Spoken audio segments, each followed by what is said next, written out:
Imagine a scientist named Maria. She has spent her entire life in a black and white laboratory studying the neurophysiology of the color red. She knows this color so well that she literally remembers all the information associated with it. She knows the wavelengths of all colors, knows the psychology of red, and knows which neurons transmit the signal from the retina to the brain, what happens in the brain during this time, and in general, what hormonal, electrical, and mechanical changes occur in the body and the surrounding world when perceiving the color red. In general, she remembers everything about the color red. But what happens if Maria sees red for the first time in her life? Will she learn anything new? Will any special knowledge appear? Will there be something in this experience that cannot be reduced to what she studied while sitting in a black and white room?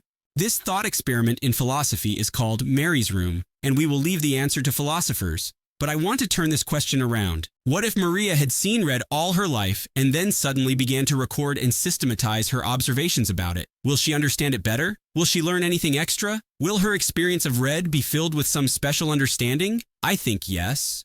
For example, the researcher Guy Deutscher, author of the book Through the Language Glass, Why the World Looks Different in Other Languages, conducted an amazing experiment. He raised his daughter, trying never to focus on the color of the sky, and then one day asked her what color she saw when she looked up. Alma, the investigator's daughter, didn't know the answer. For her, the sky was colorless. She was eventually able to assign blue to it, but it took some effort. The ancient Greeks also did not have the color blue. Homer considered the sea the color of dark wine, and apparently seriously. In his works, other colors are mentioned several hundred times, but blue is never mentioned. It just wasn't invented. Did the Greeks see the sea differently than we do? The scientist Jules Davidoff decided to find out. He went to visit the Himba tribe. These natives use the same word for blue and green. Okay, now for a riddle. Which of these rectangles do you think is different from the others? Obviously this one. But the Himba people are much slower to figure this out. They have to look closely and think much longer, comparing each cube to the other. Why? Because they don't have a specific word to distinguish blue from green. This experiment has been repeated many times, including with native Russian speakers. You see, in our language, there is a special word for light blue, goluboy. And it turns out that we are better at distinguishing shades of blue than English speakers. The inhabitants of Altai are also better than the inhabitants of China at distinguishing some shades, because the Altai language has more color categories. In general, language affects how we see colors and spaces, understand space, and even how we categorize objects. And so it would only be a slight exaggeration to say that the description of the world is almost as important as the world itself.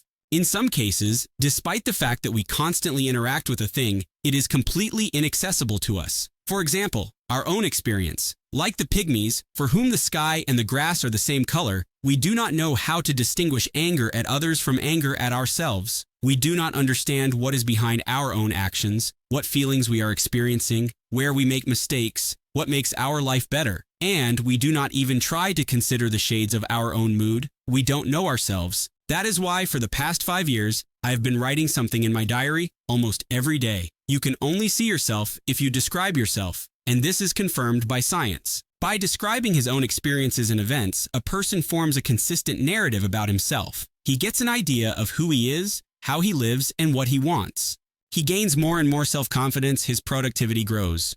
His uncontrolled emotions are increasingly turning into meaningful, understandable formulations, and the black holes of the inner world, previously closed from perception, are illuminated by a bright flashlight. Imagine that you have never seen your reflection and then looked at yourself in the mirror. At this moment, something completely unusual happens. You seem to be looking under the hood. It's the same with a diary. It's a mirror for the inner world. We begin to understand something that we didn't even know existed. That is why our stress levels drop, which is reflected in brain activity, and a decrease in the level of stress hormones. We get rid of anxious thoughts, depressive symptoms, cope with mental trauma, and recover faster from mental illness.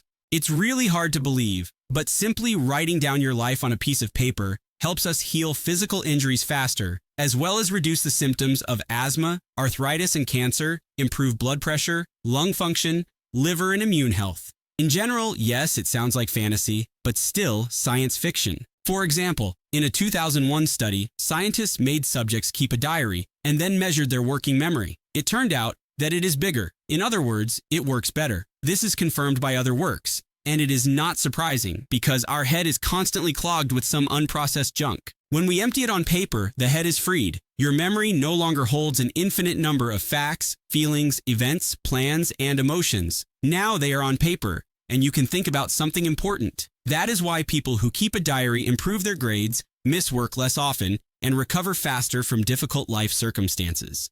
In this context, it is not surprising that Da Vinci, Einstein, Mark Twain, Marie Curie, Churchill, Benjamin Franklin, Darwin, and countless other great people kept diaries.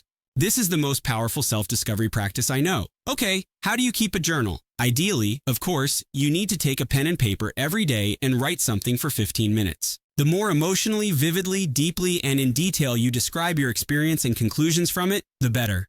However, we all know that such a habit is very difficult to maintain for a long time. Therefore, I will say this: a good diary is the one you keep. For example, it is convenient for me to write on a computer because I type quickly. Writing by hand slows me down. I don't write every day, and I don't force myself to express emotions, but I strive to do all of this. Sometimes my diary is 100 words, sometimes 10,000, sometimes I talk to it, sometimes I make my own schedule. And if I'm too lazy to type, I turn on the recorder and record my speech while walking around the room. Sometimes I use complex sentences with beautiful linguistic turns, and sometimes my diary looks like accounting reports. The most important thing here is to turn your inner world inside out and lay it out in front of you. That's how I find myself. I hope you can do it too. Good luck!